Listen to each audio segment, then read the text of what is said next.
제가 안경 낀 것이 좀 적응이 되시나요? 아니요. 네, 저도 잘 적응이 안 됩니다. 사실은 몇 년 전에 안경을 이렇게 맞춰놨는데 거의 이렇게 쓰지를 않고 있다가 최근 들어서 좀 망막에 문제가 있어서 사실 왼쪽 눈은 더 안 좋고 오른쪽 눈이 좀 나은데 오른쪽 눈에 좀 망막에 이상이 생겨가지고 이렇게 안경을 벗게 되면 이렇게 잘 보이지가 않고 여러 가지 이렇게 막이 있어서 뭐 이 참깨알 같은 그런 게 수도 없이 많아요, 제 눈에는.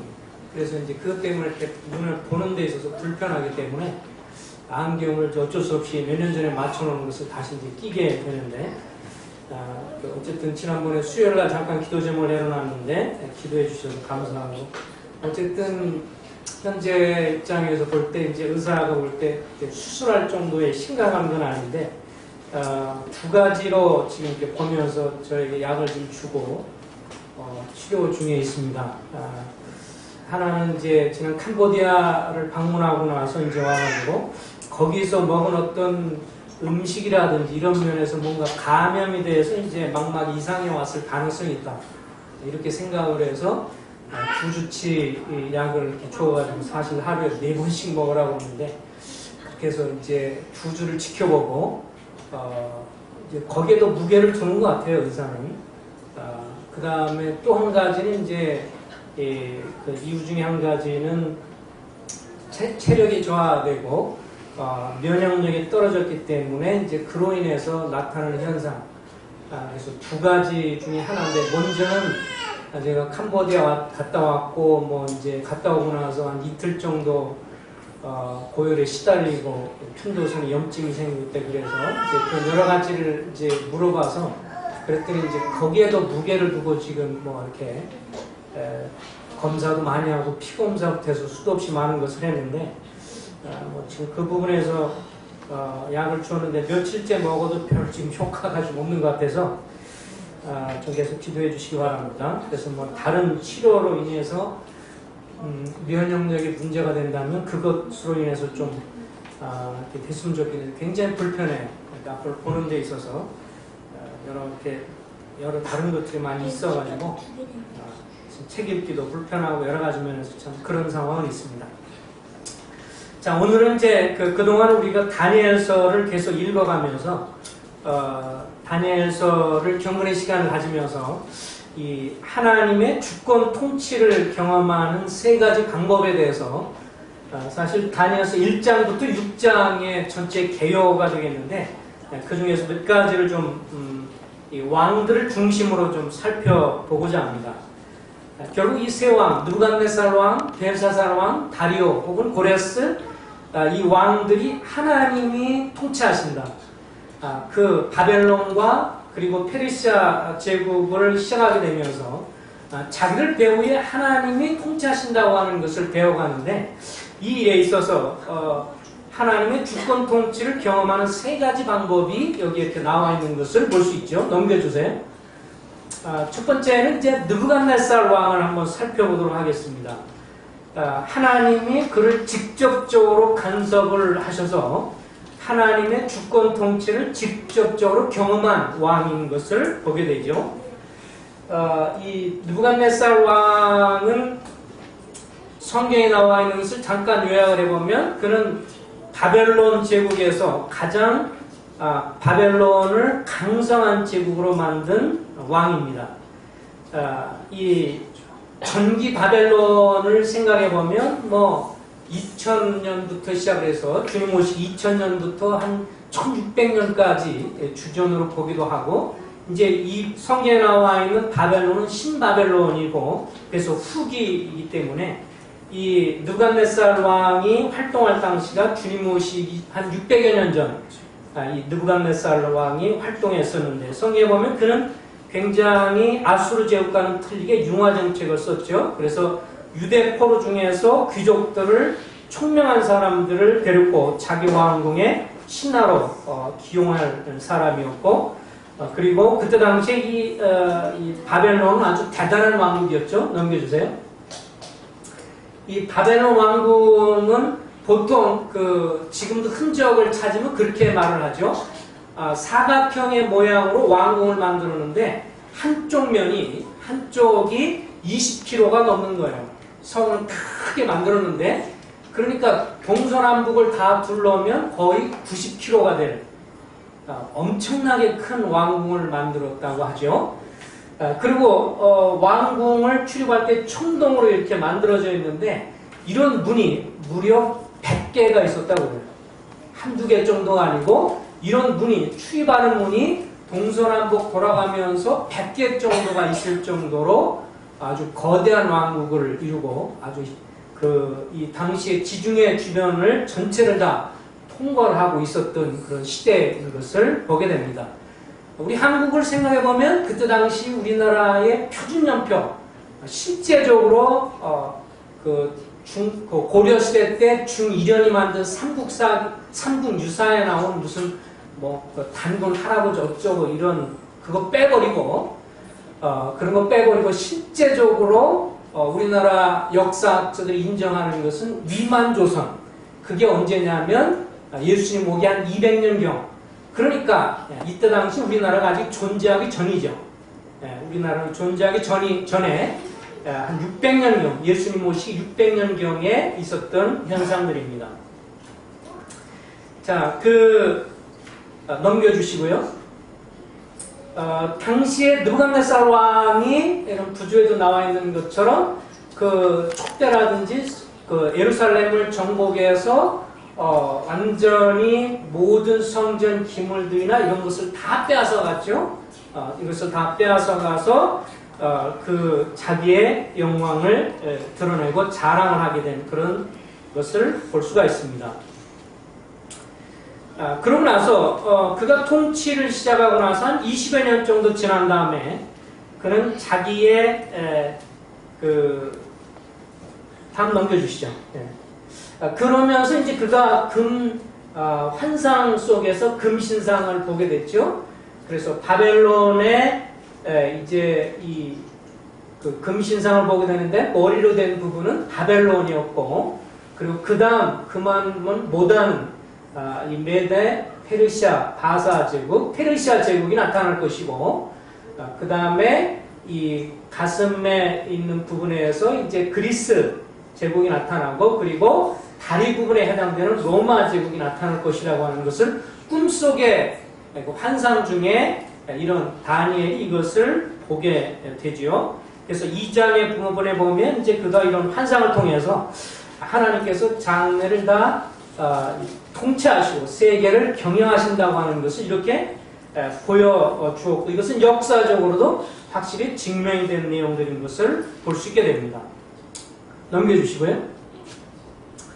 다시 앞으로 가세요. 그러니까 이제 이런 일을 겪고 나서 한 20년 정도가 지났습니다. 그래서 이 하나님이 이러한 환상을 통해서 나중에 이 전 세계를 다스린다고 하는 것을 보여주면서 한 20년이 지난 다음에 그럼에도 불구하고 이제 이 느부갓네살 왕은 하나님의 주권을 인정하고 그것에 관해서도 감사하기보다는 자신이 건설한 바벨론 제국의 영광과 위엄을 칭송을 하고 그런 가운데서 그는 이제 징계를 받게 된 것을 보게 되죠.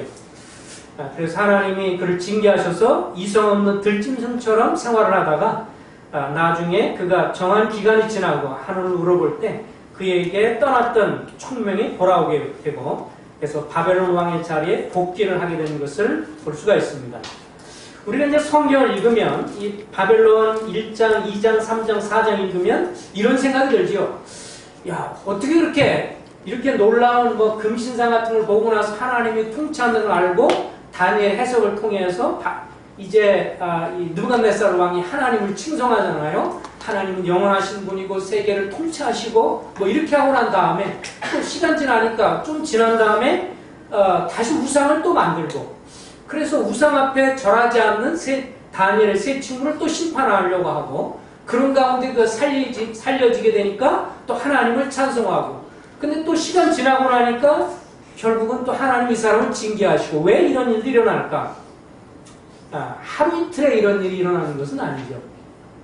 계속 지금 우리가 장수 보면 2장, 3장, 4장 이렇게 있지만 그 사이사이에는 기간이 상당한 기간이 지나서 나타나는 현상입니다.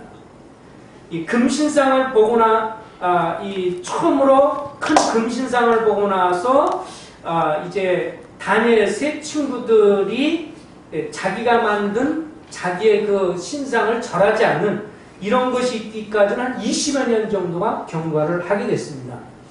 그러니까 처음에 하나님에 대한 손길을 보고 하나님이 자기뿐만 아니라 전 세계를 다스린다고 하는 것을 알고 나서 시간이 지나니까 1년이 지나고 5년이 지나고 10년이 지나고 한 20여 년 정도 지나면서 하나님의 행하신 것을 잊어버리게 됐죠.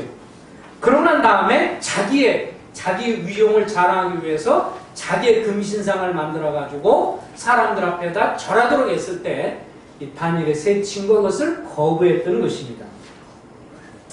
그러고 나서 또 세월이 거의 20년 가까이 또 지나고 났을 때 이제 하나님의 주권을 찬송하기보다는 자기가 세운 그런 제국을 찬송을 하게 되는 것을 봅니다. 우리 4장을 보죠. 4장 30절입니다.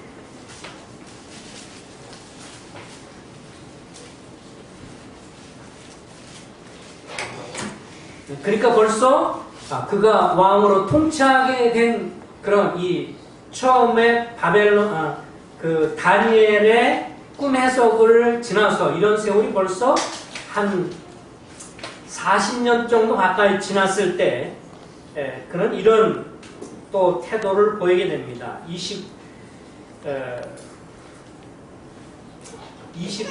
29절 12달이 지난 후에 내가 바벨론 왕궁 지붕에서 거닐세 나 왕이 말하 이르되 이 큰 바벨론은 내가 능력과 권세로 건설하여 나의 도성으로 삼고 이곳으로 내 의엄의 영광을 나타낼 것이 아니냐 하였더니 이 말이 아직도 나 왕의 입에 있을 때 하늘에 소리가 내려 이르되 느부갓네살 왕아 내가 말하노니 나라의 왕위가 내게서 떠나느니라.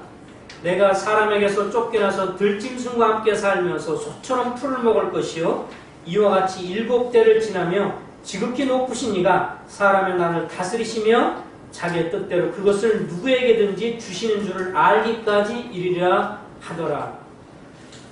그러니까 하루 이틀 사이에 혹은 1, 2년 사이에 이런 일들이 막 반복된 것이 아니라 20년이란 세월이 지나고 또 10년이란 세월이 지나고 많은 세월이 지나가면서 점차 하나님이 행하신 것들에 대해서 잊어버리면서 자기 자신을 다시 높이게 되는 것을 보게 되어지죠. 그러니까 하나님께서 이 느부갓네살 왕을 직접적으로 징계를 하셔서 왕이 오히려 총명이 사라지게 되면서 짐승처럼 밖으로 돌아다니면서 마치 이 짐승처럼 행동하고 짐승처럼 먹고 그렇게 총명이 사라진 이와 같은 것을 직접 경험하게 됐던 근본적인 이유가 뭐냐? 핵심적인 가장 중요한 느부갓네살 왕에 있어서의 가장 큰 문제는 뭐냐? 지금 여기에 31절과 32절에 나와 있죠? 30절 다시 한번 보세요. 4장 30절에 뭐라고 그랬습니까? 이 큰 바벨론은 내가 능력과 권세로 건설하여 나의 도성으로 삼고 이것이 내 위엄의 영광을 나타내는 것이 아니냐. 그러니까 이 느부갓네살 왕이 하나님의 도우심과 하나님의 통치, 자기가 이렇게 통치했어도 그 배후에서 하나님이 자기를 도우시고 역사한다는 것을 잊어버리고 스스로 생각하는 것이 뭐냐면 내 영광, 여기서 계속 쓴 단어가 뭐냐면 내 영광, 내 위엄, 그죠? 내 왕국, 이런 말을 쓰기 시작을 하면서 그 마음 가운데 내 것이고 내 왕국이고 내 소유고 내 위엄이고 내가 건설할 왕국이고 이런 것이 가득 찼을 때 주님이 그를 징계하셨던 것을 보게 됩니다. 이런 말을 들어오면 우리가 이사야에서 나와 있는 사단의 말이 생각이 나죠. 내가 지극히 높은 자와 비기리라. 내가 내 자신을 높이리라. 내가 하리라. 내가 이것이 우리 이런 내 중심 그리고 내 자신의 것 이것만을 생각하는 그것을 자랑하는 이것이 느부갓네살 왕 바벨론 제국 가운데서 가장 융성하고 가장 이 힘이 셌던 느부갓네살 왕 당시에 그가 이렇게 짐승처럼 수년간을 그렇게 생활하게 됐던 그런 근본적인 이유인 것을 보게 됩니다. 우리가 느부갓네살 왕의 이런 것을 읽으면서 우리가 어떤 교훈을 받을 수 있을까? 실제적으로 우리가 어떤 교훈을 받아야 할까? 우리도 세월이 지나면서요. 사실은 느부갓네살 왕이 하나님께서 그에게 허락하신 모든 것들이 사실 하나님이 허락하신 것인데 그것을 잊어버리고 자기 것에 집착하게 되는 이런 모습이 우리에게도 경계가 될 수 있다고 하는 것을 느부갓네살을 통해서 보게 됩니다. 내 가정, 내 식구. 여기서는 누가 뭐라 그러죠? 여기서는 내 가정이고 내 식구고 그리고 내 직장이고 그리고 내 재물이고 내 교회고 내 사역이고 이렇게 어떤 일에 대해서 내 관계된 것에 있어서 나의 소유, 나의 것만을 주장하려고 하고 나의 소유고 내가 한 것이라고 하는 것에 우리 마음이 가득 차게 되는 시점이 이런 시점을 우리는 스스로 느부갓네살 왕을 통해서 경계를 받아야 한다라는 교훈을 받게 되는 것입니다.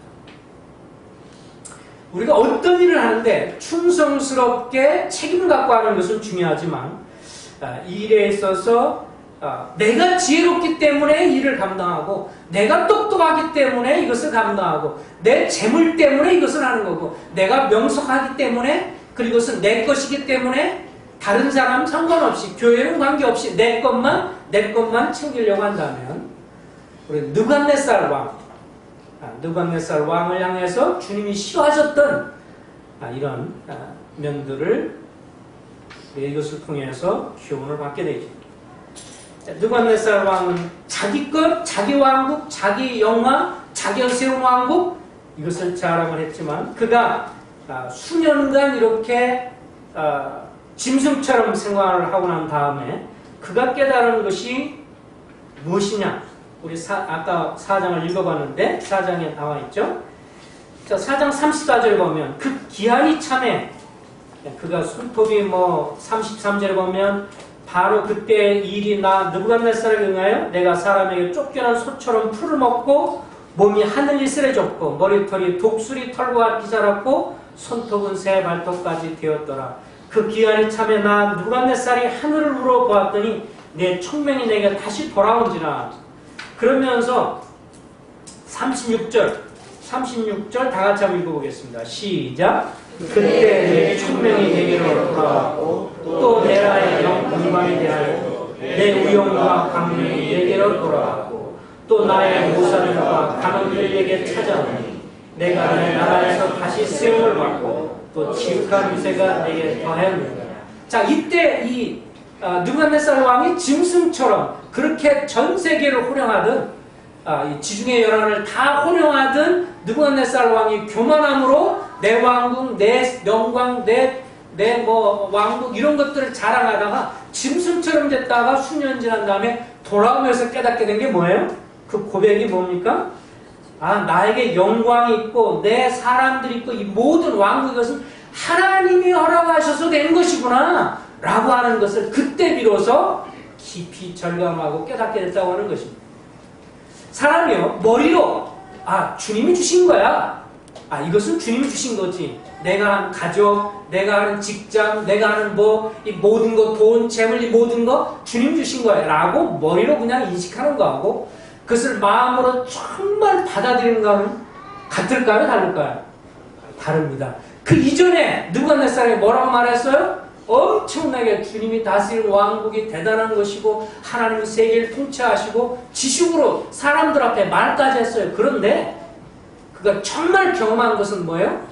한 번 자기가 짐승처럼 돼서 총명이 사라진 다음에 짐승처럼 몇 년간 방황하다가 다시 하나님이 때가 돼서 돌아왔을 때 비로소 입술로가 아니라 마음으로부터 내가 누리는 영광, 내가 누리는 재물, 내가 누리는 부귀영광, 이 모든 것, 나와 관계된 가족들, 이 모든 것들이 다 누가 주신 거예요? 정말 하나님이 허락하신 거구나 라고 하는 것을 머리로가 아니라 중심으로 고백하게 됩니다. 이것을 우리가 느부갓네살 왕이 직접적으로 경험한 내용을 통해서 배우게 되는 교훈입니다. 우리도 역시 하나님이 우리를 주권적으로 통치하시는 데 있어서 어떤 경우는 다니엘처럼, 아니 느부갓네살처럼 직접 다루실 때가 있습니다. 하나님이 내가 교만하게 되거나 그래서 하나님이 직접 낮추셔서 정말 총명이 없는 사람처럼 어리석게 행동하고 그래서 많은 그런 힘든 기간과 어려움을 통해서 결국에 마음에 가서 우리가 이렇게 깨닫게 되는 것을 경험하게 될 수가 있습니다. 이제 두 번째 경험입니다. 넘겨주세요. 이제는 벨사살 왕에 대해서 우리가 한번 살펴보도록 하겠습니다. 이 벨사살 왕은 5장에 나와 있죠. 다니엘서 5장입니다. 벨사살 왕의 특징은 나오자마자 5장에 이렇게 나옵니다. 벨사살 왕이 그의 귀족 1000명을 위하여 큰 잔치를 베풀고 그 1000명 앞에서 술을 마시니라. 벨사살이 술을 마실 때 명하여 그의 부친 느부갓네살이 예루살렘 성전에서 탈취해온 금, 은 그릇을 가져오라고 명하였으니 이는 왕과 귀족들과 왕후들과 후궁들이 다 그것을 마시려 함이었더라.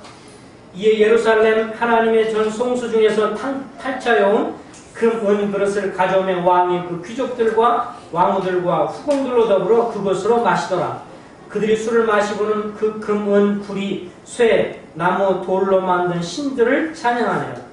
5절입니다. 그때 5절, 6절 다 같이 읽어볼까요? 시작. 그때 사람의 손가락이 나타나서 왕궁 숫대 맞은편에 숙회벽에 글자를 쓰는데 왕이 글자 손가락을 던지라.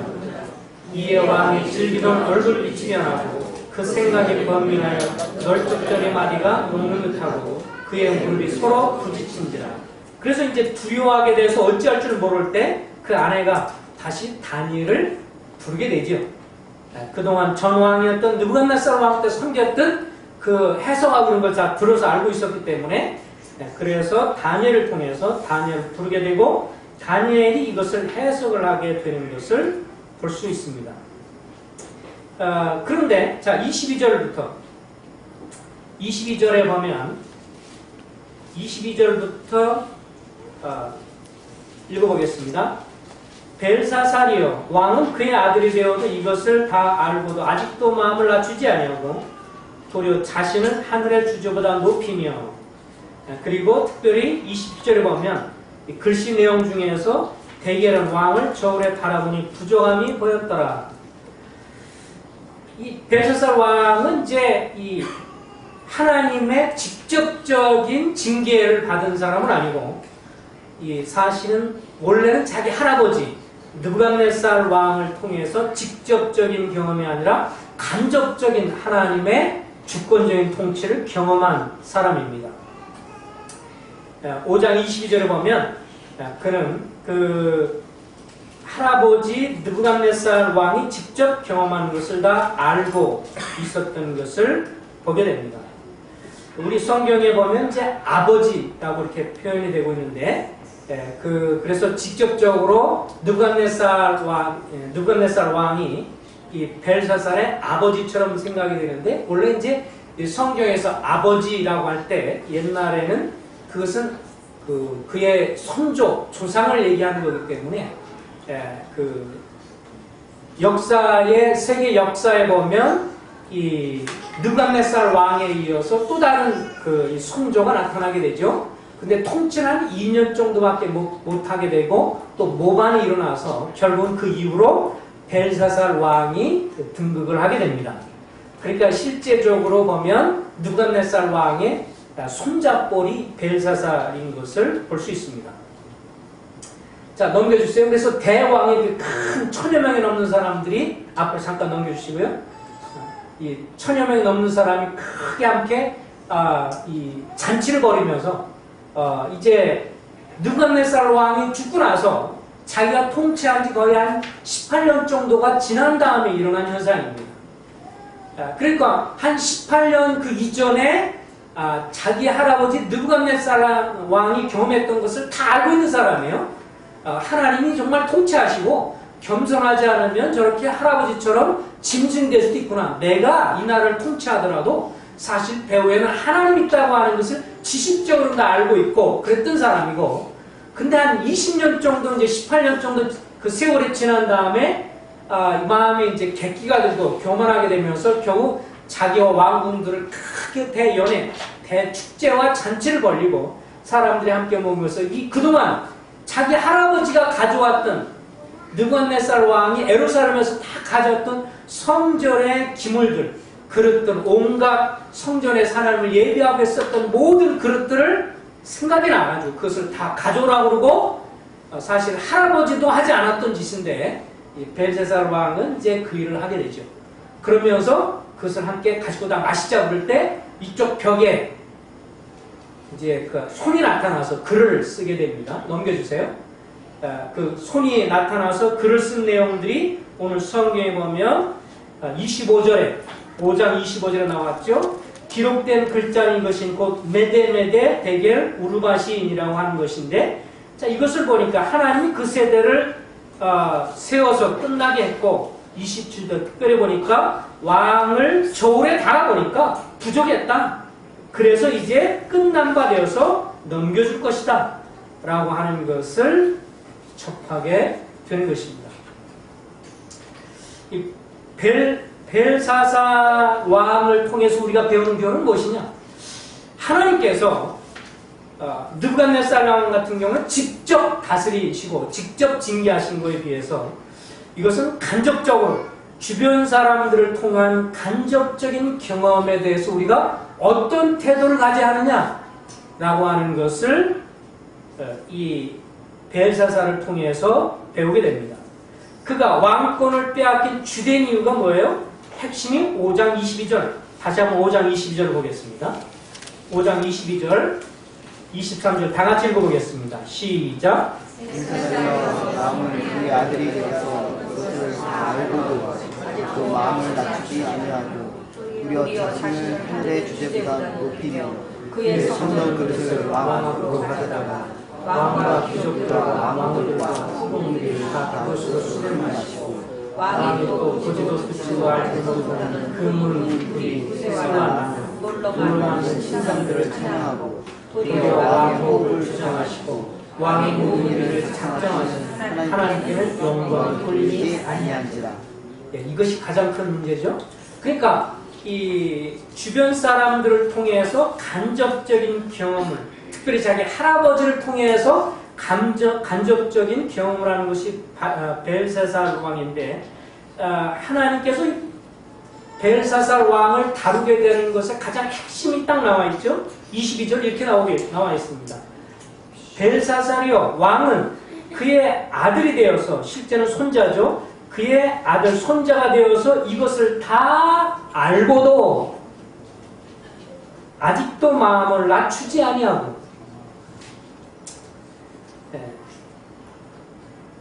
하나님께서 그의 할아버지를 통해서 간접적으로 교훈한 내용을 무시하고 이 벨사살 왕은 방자하게 행동했기 때문에 결국 하나님께서 그에게 왕권을 빼앗았다라고 하는 것이 핵심 단어인 것을 볼 수가 있습니다. 우리가 벨사살을 통해서 무엇을 오늘 배울 수 있을까요? 여기가 중요한 교훈 중에 하나가 하나님이요, 사실 1차적으로 성경을 살펴보면 성경에 나와 있는 모든 기록들과 이것은 다 역사이죠. 그죠? 실제로 나타난 역사이고, 하나님 모세를 다루시고, 그리고 다니엘을 다루시고, 여기 느부갓네살 왕부터 시작해서 여러 사람들을 다루시고, 우리가 이걸 읽으면서 어떤 생각하냐면, 뭐 그 사람들하고 나하고 무슨 상관이 있는데, 성경에 나온 인물을 다루시는 거하고 나하고 무슨 상관이 있는데 라고 우리가 생각할 수 있지만, 이 벨사살을 통해서 하는 말씀은 딱 한 가지입니다. 그들을 통해서 다루신 하나님의 손길은 그대로 나에게도 어떻게 돼요? 적용이 된다. 하나님이 다니엘을 다루시고 하나님께서 느부갓네살 왕, 벨사살, 그리고 다리오 이런 왕들을 다루시고 하나님이 모세와 뭐 성경에 나와 있는 다윗을 다루신 그런 많은 성경에 나온 이야기들은 저 먼 옛날 얘기이기 때문에 나와 상관이 없는 것이 아니라 동일하신 하나님이 동일한 원리로 그들을 다룬 것처럼 오늘날 나도 그대로 다룬다. 그 주님이 우리한테 뭔가 말씀하시면 너는 성경에 나온 원리를 다 알면서 왜 그렇게 했느냐. 오늘 여기 벨사살의 한 말처럼 똑같죠. 너는 이 왕은 그 모든 것들을 다 알면서도 낮추지 않았습니다. 말한 것처럼 우리가 성경에 나와 있는 그런 내용들은 먼 옛날 얘기가 아니라 그렇게 다윗과 모세를 다루시고 그리고 오늘 여기에 느부갓네살 왕을 다루시고 또 여기에 벨사살 이런 왕들을 다루신 그 손길은 오늘날 동일하게 나에게도 직접적으로 연관이 있는 것이다. 그러니까 그들의 경험, 간접적인 그들의 경험을 무시하고 방자 행해서는 안 된다. 이것이 우리가 오늘날 취해야 할 아주 중요한 태도입니다. 그래서요, 고린도전서 10장 11절도요, 사도 바울은 이렇게 말했습니다. 이스라엘 백성들이 일어나는 것들을 얘기하면서 그들이 음행원처럼 너희는 음행하지 말자. 그들이 원망한 것처럼 우리도 원망하지 말자. 또 그들이 하나님을 시험한 것처럼 우리도 시험하지 말자. 그러면서 곧이어서 그들에게 일어난 이런 일은 본보기가 되고 또한 말세를 만난 우리를 깨우치기 위하여 기록되었느니라.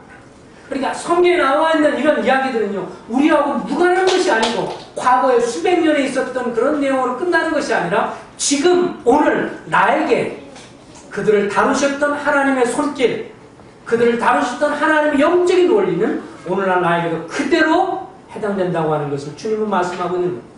그래서 우리가 주님 앞에서 어떤 것에 관해서 핑계할 수 없다. 우리가 주님 앞에 만약에 나 그거 잘 몰랐는데요? 또 성경 다 읽어봤잖아? 너 성경 다 읽었잖아? 설교 다 들었잖아? 주변에서 설교 공부하면서 다른 형제자매들이 나오는 거 다 들었잖아? 우리는 핑계할 수가 없는 거지.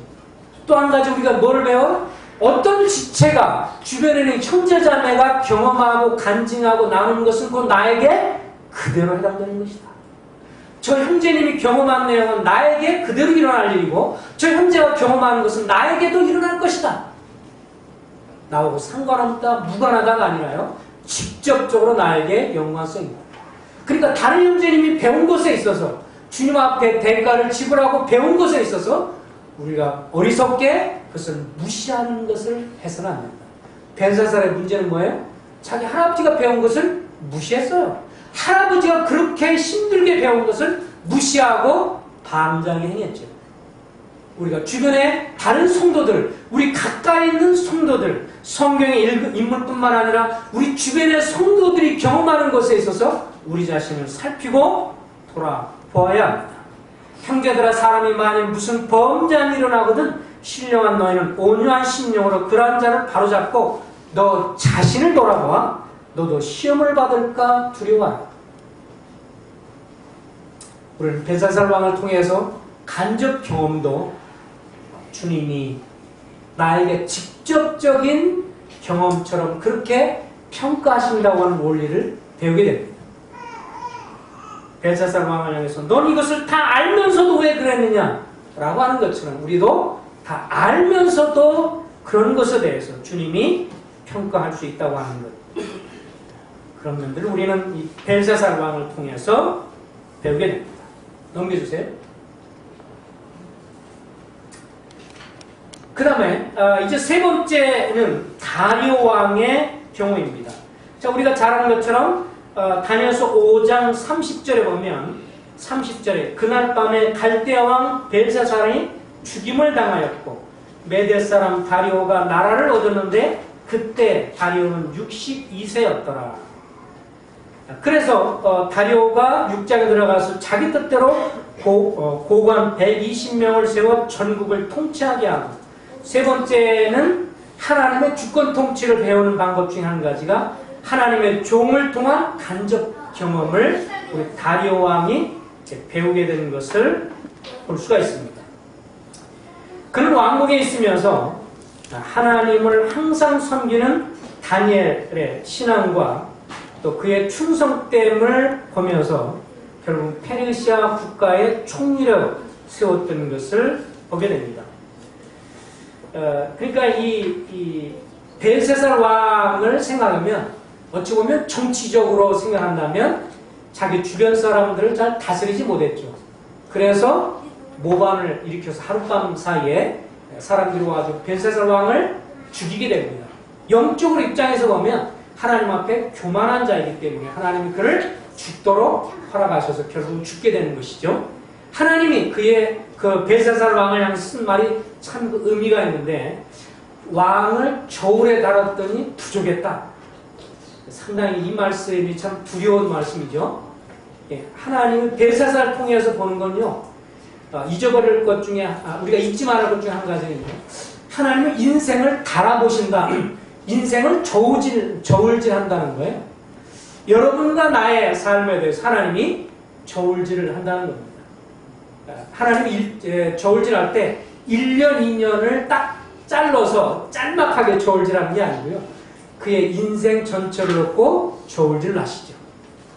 그래서 우리가 신앙을 시작하고 나서 끝까지 하는 것이 얼마나 중요한가라는 것을 알게 되는데 세월이 지나면서 아까 우리가 느부갓네살도 보지만 1년, 2년, 5년, 10년, 20년 신앙생활을 평가할 때 어떤 사람이 처음에 구원받고 막 주님을 찬송하고 막 간증이 넘치고 막 처음에 5년, 몇 년 사이에만이 아니고 그러고 나서 10년, 20년, 30년 지나는데도 꾸준히 그렇게 섬기느냐.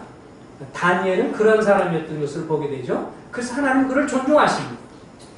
하나님 우리 인생을 달아보시는데 1, 2년, 5년, 10년이 아니고 우리 전 인생을 보면서 우리 자신을 저울로 달아보시는 하나님. 우리가 주님 앞에 두려움을 느낍니다. 여러분 나 각자를 주님이 달아보셔서 부족한가 없던가 주님의 이름을 드러낸 사람입니다. 계속 이 땅에 두었을 때 주님의 이름을 높일 사람인지 아니면 계속 두어봤자 내게 명예를 손상시키는 사람인지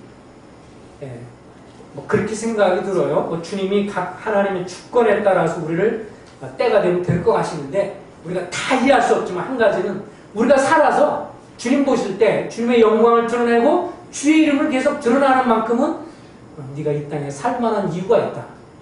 근데 우리가 이 땅을 살면서 전혀 주님의 영광, 주님의 이름을 높이는 것보다 주의 복음을 드러내는 것보다 자기 것에만 충성스럽고 자기 것만 그러면 모르죠. 주님이 너 이제 그만 살고 와라.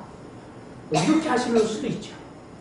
하나님이 이건 주권 가운데 있는 거기 때문에 다 그런 건 아니지만 하나님이 때로는 그렇게 하시는 것도 보게 되는 것을 보게 됩니다. 제가 언제 말씀드렸는지 모르지만 이 기독교 출판사 기독교 문서설계소회가 편집부장으로 일할 때요.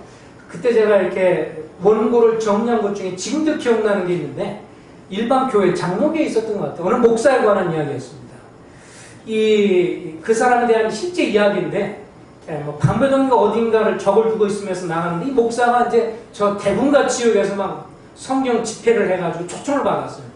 집회를 다 끝나고 나니까 막 굉장히 막 사람들이 은혜를 받고 그래가지고 그 호텔로 이렇게 이제 찾아오게 되는 거예요. 그러면서 집사부터 시작해서 많은 사람들이 감사하고 그동안 집회해 주셔서 감사하다 그러면서 마지막 인사로 딱 들어왔는데 그 방에 오니까 목사가 없어. 잠깐 나가고. 그래가지고 앉아가지고 이제 기다리고 마지막 인사를 하고 그러는데 방을 닦던 아주머니가 막 하다가 소리 얘기 듣고 이 방에 계셨던 분이 목사님이었어요?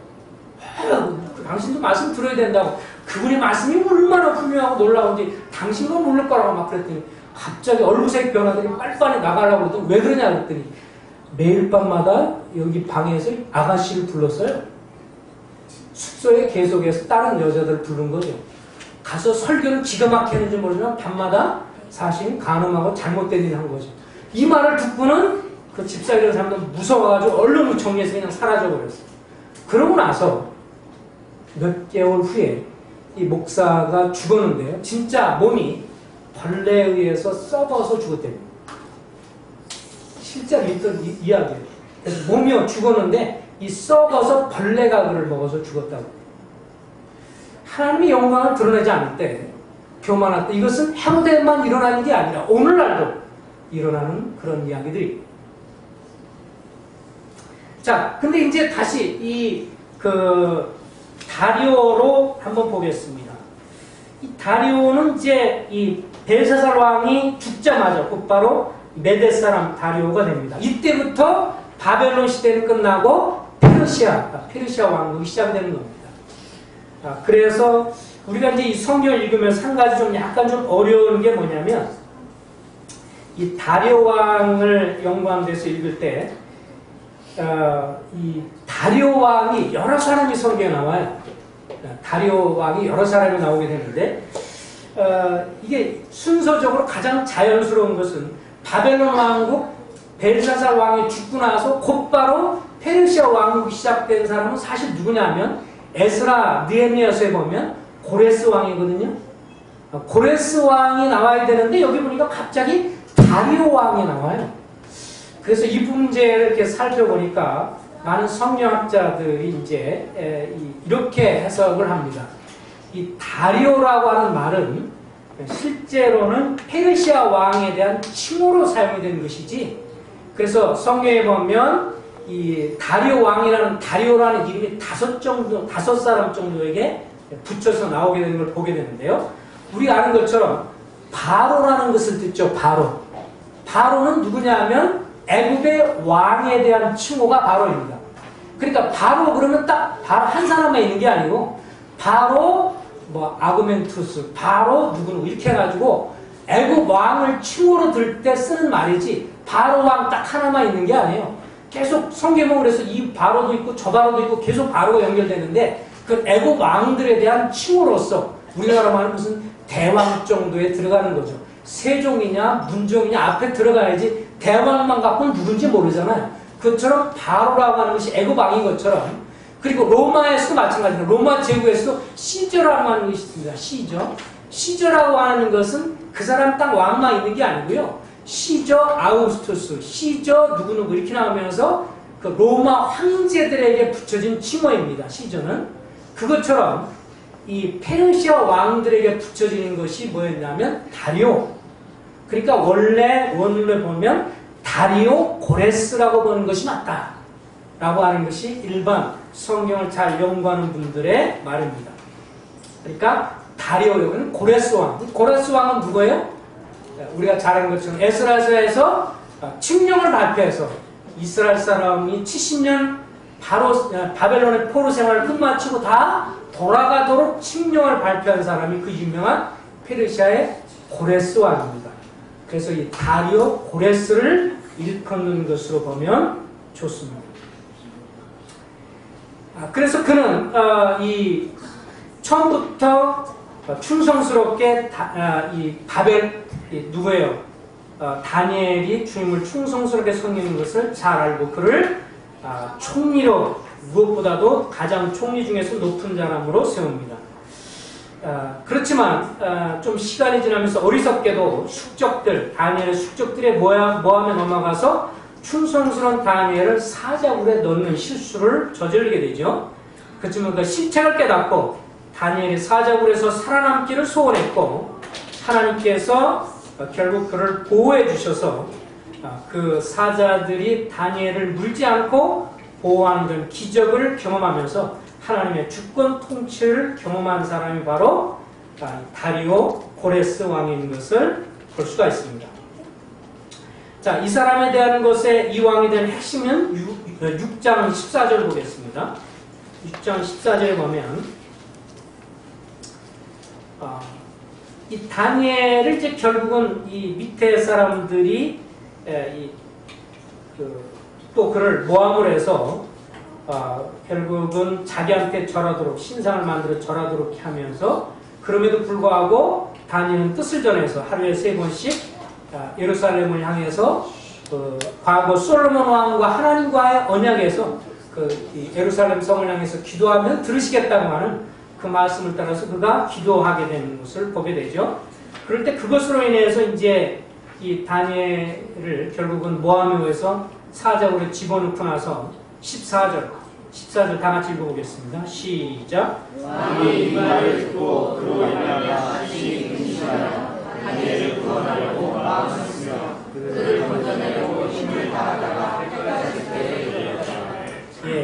그 다음에 이렇게 힘을 다해서 글을 다시 쓰려고 하는 정말 그 걱정을 하는 것을 보게 되죠. 16절 다 같이 읽겠습니다. 시작. 이에 왕이 명령하되 다니엘을 끌어다가 사자굴에 던져넣는지라. 왕이 다니엘에게 이르되 내가 항상 섬기는 너의 하나님이 너를 구원하시리라 하니라. 예, 20절 그 다음 날입니다. 19절 이튿날에 왕이 새벽에 일어나 급히 사자굴로 가서 20절 다 같이 읽습니다. 시작. 다니엘의 등불에 가까이 이르러서 뛴 소리로 다니엘에게 묻되 살아계신 하나님의 종 다니엘아, 내가 항상 섬기는 내 하나님이 사자에게서 능히 너를 구원하셨느냐. 그러니까 21절에 다니엘이 왕에 이르되 왕이여 원하건대 왕은 만순간 가옵소서.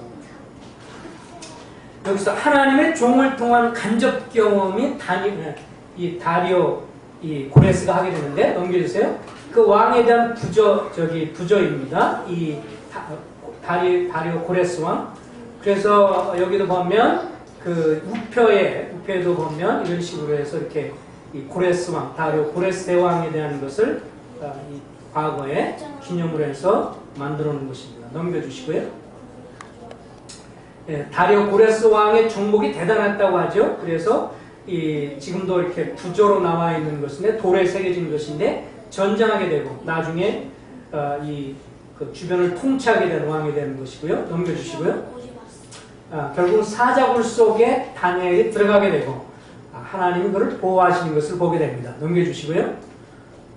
이게 이제 런던 박물관에 있는 것인데 고레스 왕이 유대인들이 에스라서 1장에 보면 그 고레스는 전 세계에 당시에 자기가 다스리는 곳에 다 이렇게 칙령을 발표하느라 이스라엘 백성들이 이제 곧 도에 돌아가도록 허락한다.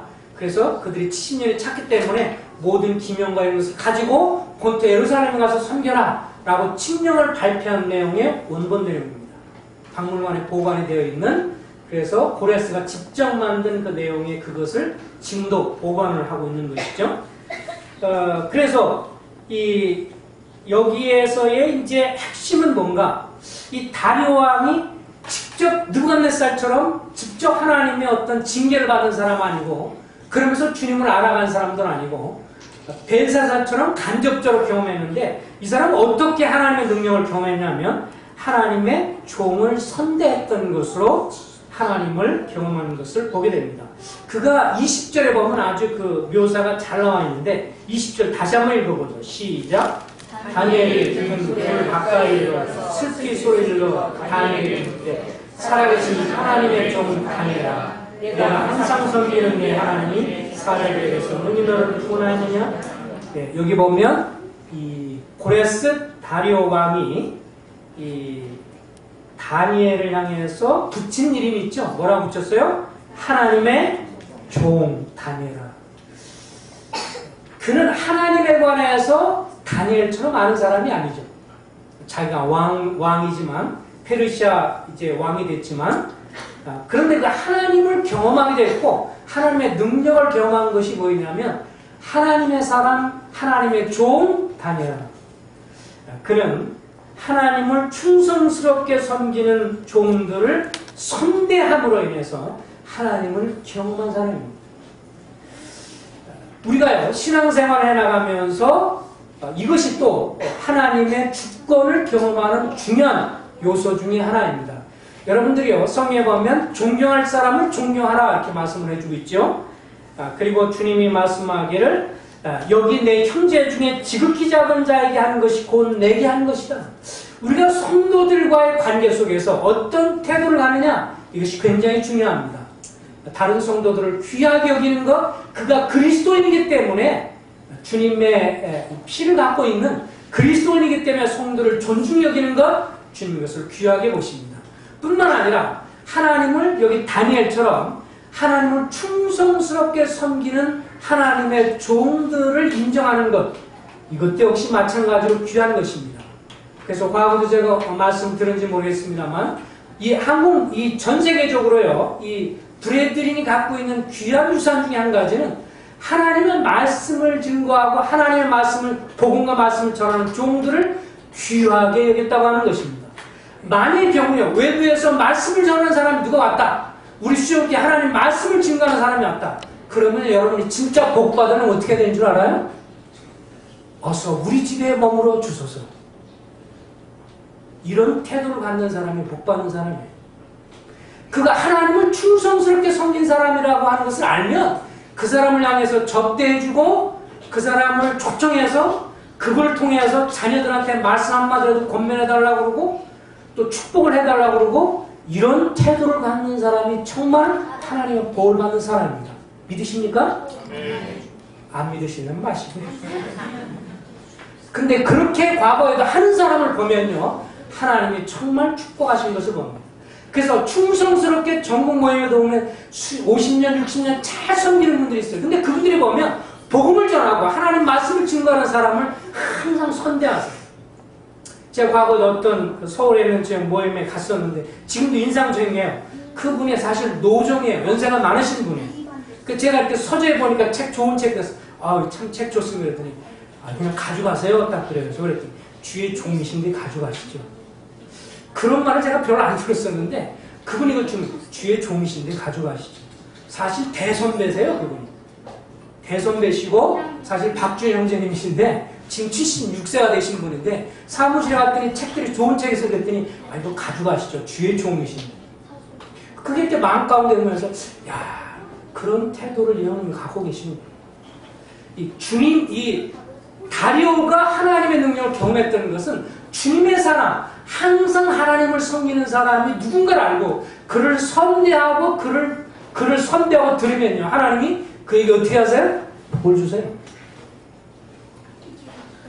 여기에 다리오 왕을 통해서 우리가 그것을 배우게 됩니다. 사렙 때 과부는 엘리야 선지자를 선대함으로 생각지도 못하게 자녀를 얻게 됐습니다.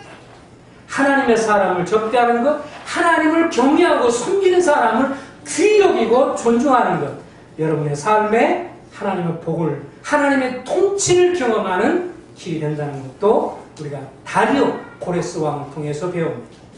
그가 하나님의 사람 다니엘을 선대하고 하나님의 사람들이라는 것을 발견해서 이렇게 칙령을 발표했을 때 전 세계 복음이 증거되는 것마다 고레스 왕, 우리 다 알아요? 우리 같은 사람도 고레스 다리오를 알고요. 어느 나라를 가든지 고레스 왕을 칭송해요. 왜? 하나님의 사람을 선대한 사람. 이런 복들을 우리가 누리면서 우리가 이 땅을 살면서 하나님이 전 세계를 통치하신다. 이세 느부갓네살 왕, 벨사살, 다리오 고레스를 보면서 하나님이 전 세계를 경영하시고 우리의 가정을, 우리 교회를, 이 나라를 통치하시는 분이 누구시다? 하나님이시다. 그리고 우리는 그러나 이 세상에 속한 사람이 아니라 무엇을 받은 사람이다? 한 구절만 읽고 말씀을 마치겠습니다. 히브리서 12장. 히브리서 12장 28절. 우리가 결론적으로 이 구절을 읽고 말씀을 마치겠습니다. 히브리서 12장 28절. 그러므로 시작. 그러므로 우리가 흔들리지 않는 나라를 은혜를 받자. 이로 말미암아 경건함과 두려움으로 하나님을 기쁘시게 섬길지니 우리 하나님은 소멸하는 분이시니. 여기 보면 우리가 흔들리지 않는, 흔들릴 수 없는 나라를, 하나님의 왕국을 받았은즉 우리가 이 땅에 살지만 이 나라에 속한 왕국의 사람이 아니고 하나님의 왕국을, 영원한 하나님의 나라를 받은 사람들인 것을 우리는 알고 그것을 왜 사는 사람입니다. 느부갓네살도 하나님의 통치를 보면서 하나님의 왕국은 영원합니다. 발세살 왕도 하나님의 나라는 영원합니다. 그리고 다리오 고레스도 하나님의 나라는 영원합니다. 그들은 이렇게 칭송만 했지 그것을 들어가거나 받지는 못할 수도 있지만 우리는 흔들리지 않는 하나님의 나라 왕국을 받은 사람입니다. 하나님의 은혜를 받고 하나님을 섬기되 경건함과 두려움으로 하나님을 기쁘시게 섬길 자들이다. 기도하겠습니다. 자비하신 아버지 하나님, 하나님의 열방을 통치하시고 우리의 가정을, 개인적으로는 가정을, 교회를, 국가를, 전 세계를 경영하시는 하나님인 것을 우리가 믿습니다. 성경이 이것을 밝히 말해주고 있고 더디게 보이고 간섭하지 않는 것처럼 보이고 한동안 무관심한 것처럼 보일지라도 하나님은 때가 되면 하나님의 때에 역사를 뒤바꾸시고 또 심판하시고 세우시고 통치하시고 역사하시는 하나님인 것을 우리가 믿습니다. 주님 이렇게 전 세계를 경영하시는 하나님이 우리 가정을, 각 성도들 가정을 경영하시고 또 우리가 속한 교회를 경영하시고 우리가 속한 나라를 경영하시는 하나님이신 것을 우리가 알게 되었나이다. 이 하나님의 전권적인 통치 앞에 우리가 겸비한 심령에 대해서 우리가 살기를 원하고 뿐만 아니라 이 세상에 흔들림이 없는, 변할 수 없는 영원한 하나님의 나라를 우리가 소망하고 그 나라를 위해 또 그것을 추구하며 의를 추구하는 나라의 사람인 것을 우리가 생각하며 이것을 잊어버리지 않도록 축복해 주시기를 원하옵나이다. 너희는 먼저 하나님의 나라와 그 의를 구하라. 그러면 모든 것을 더하시라고 말씀하신 하나님. 그렇습니다. 우리가 이 변하지 않고 변동될 수 없고 그리고 쇠하지 않고 흔들리지 않는 하나님의 나라를 유산으로 받은 자들에게 그것을 위해 사는 자들이 될 수 있도록 축복해 주시옵소서. 예수님의 이름으로 의탁하며 기도합니다. 아멘.